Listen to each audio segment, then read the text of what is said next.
La pancreatitis aguda. ¿Cuáles son las causas de pancreatitis aguda? La más frecuente es la litiasis vesicular o litiasis biliar. La segunda causa más frecuente es el consumo de alcohol. La tercera causa más frecuente es la pancreatitis que surge posterior a la realización de una pancreatografía retrógrada endoscópica. Este es un estudio que consiste en introducir un endoscopio a través del duodeno y desde allí introducir un catéter en el conducto colédoco para realizar tratamiento de litiasis coledociana o introducir contraste para visualizar la permeabilidad de la vía biliar o el conducto pancreático.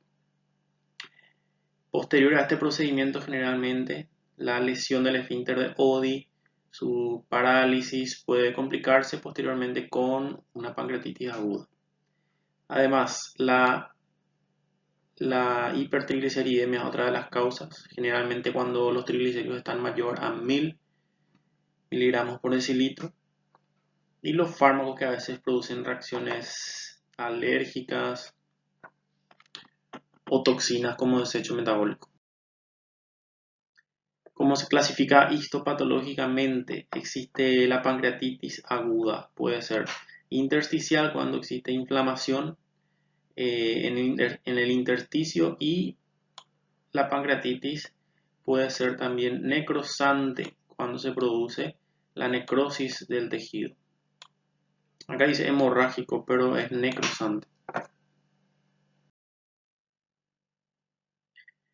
En la primera fase de la pancreatitis hay daño de las células acinares por la liberación de tripsina, por la activación de la tripsina, que es una enzima digestiva que produce el páncreas.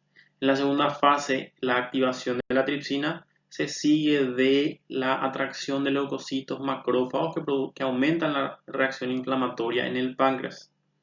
Y la tercera fase, las enzimas pancreáticas liberadas a la sangre se dirigen a órganos distantes y producen falla de órganos. ¿Qué síntomas tiene la pancreatitis? El dolor abdominal es el síntoma principal. Se localiza en el epigastrio o en la región umbilical. Puede irradiar hacia arriba al tórax, hacia abajo a la región hipogástrica o a los flancos.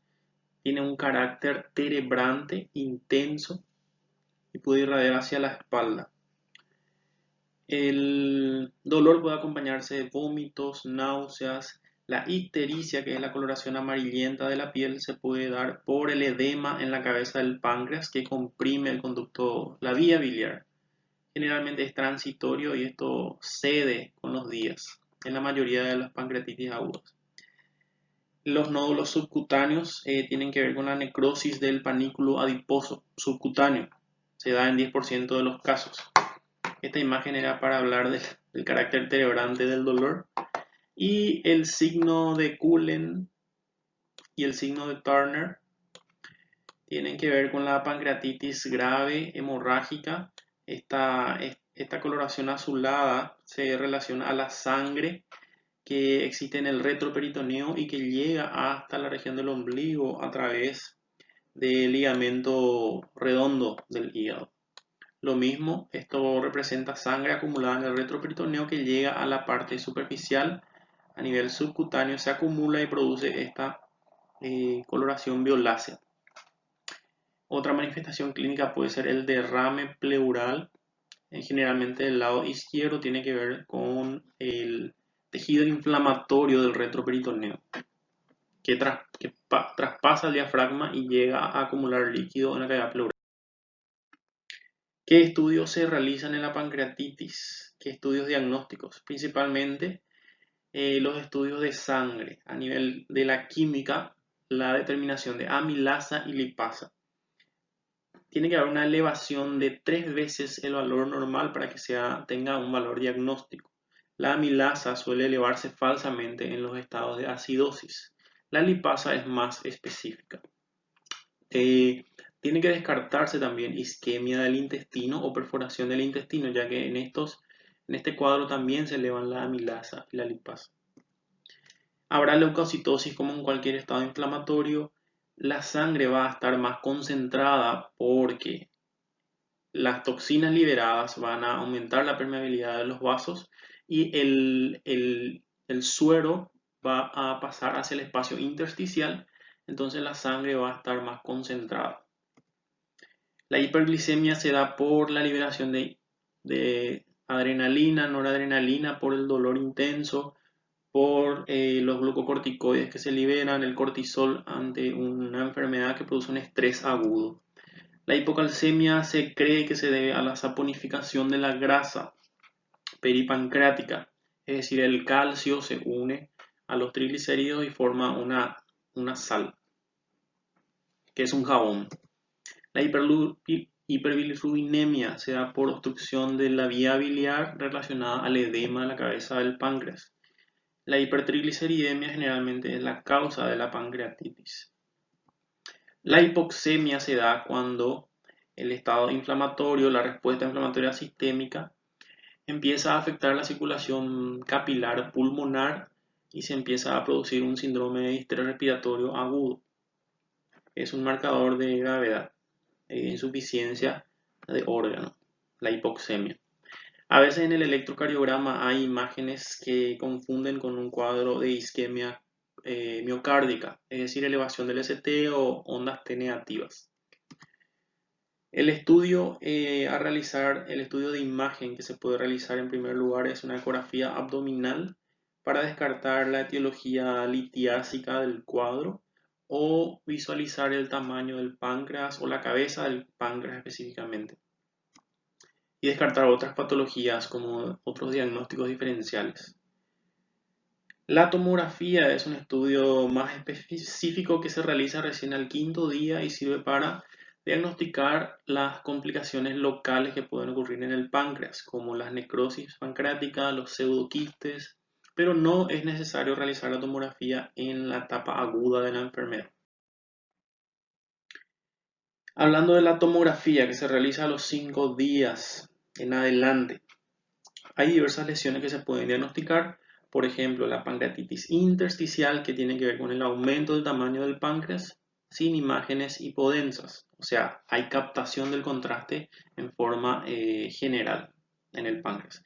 Cuando hay una pancreatitis necrosante, cuando hay áreas del páncreas que no captan el contraste, o sea, se ven más oscuros en la imagen, como se ve en esta parte.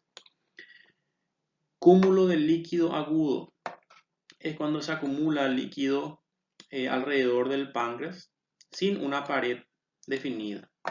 Un pseudoquiste es cuando se acumula líquido alrededor del páncreas, pero con bordes bien definidos, generalmente bien esféricos.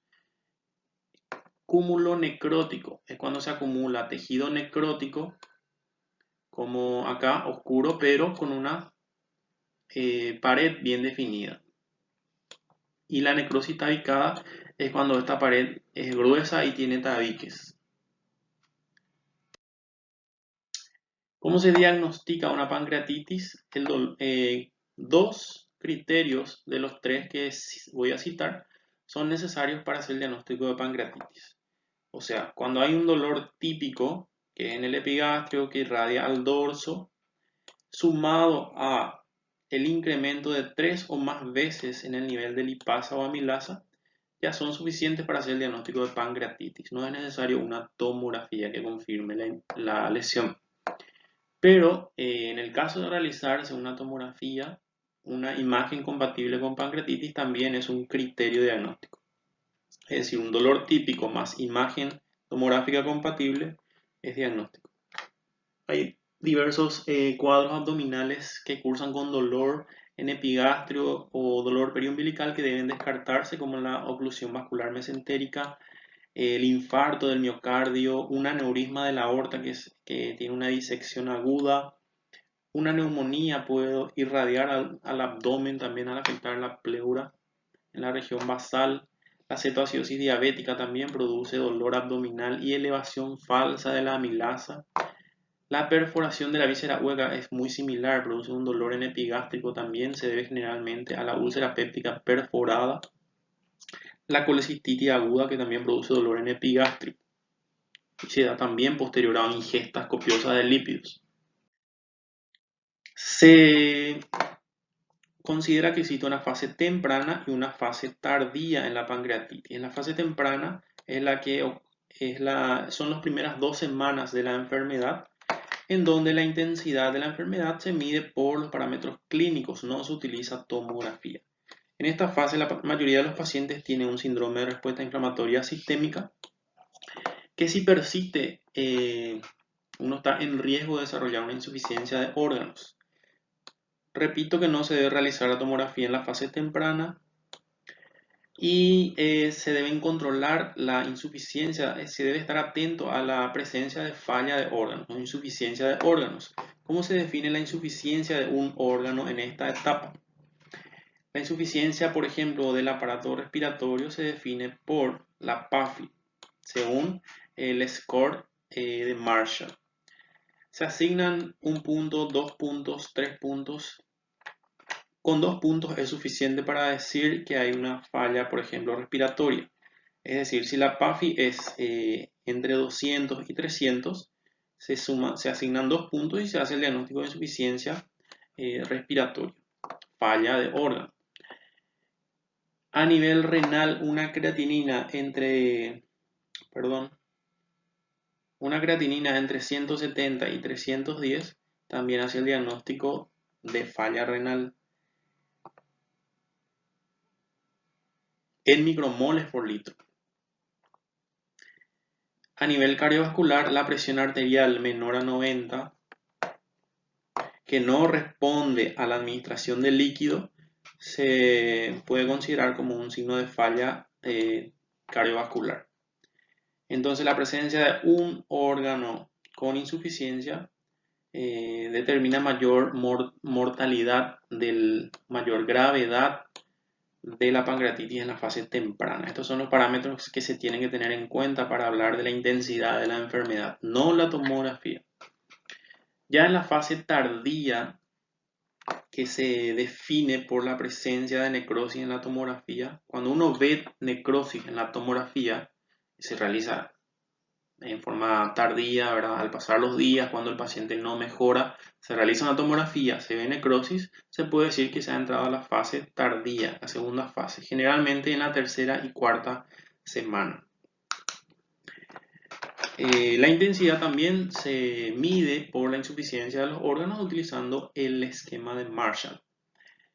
En esta etapa los pacientes con insuficiencia de órganos pueden requerir diálisis si hay una falla renal, pueden requerir intubación y ventilación mecánica si hay falla respiratoria o nutrición parenteral o nutrición enteral nasoyeyunal en caso de pacientes que no toleren la vía oral.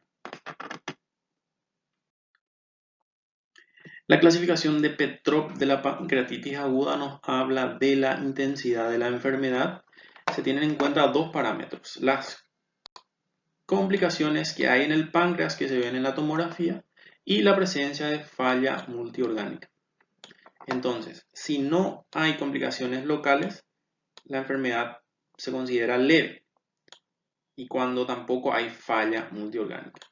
Si hay, por ejemplo, complicaciones locales en el páncreas, la enfermedad pasa a ser moderada. O en otro caso, si hay falla orgánica pero menor a 48 horas, también la enfermedad se considera moderada. Si hay ambas cosas, también se considera moderada. Si hay uno de estos 2 criterios, la enfermedad se considera grave. Es decir, la falla orgánica que persiste por más de 48 horas habla de una pancreatitis grave, o que la complicación local como una necrosis se infecte también se considera grave. Si existen los 2 criterios al mismo tiempo, la enfermedad se considera crítica. Esta es la clasificación de Petrov. El estudio de imagen, hablando un poco de la tomografía, ya dijimos que es mejor realizarla a los 5 días de enfermedad. No es necesario realizarla en caso de que el paciente tenga mejoría clínica. Solo se realiza en caso de que no haya mejoría clínica. Cuando uno observa necrosis en la tomografía, el cuadro se asocia en un 54% de los casos a insuficiencia de órganos.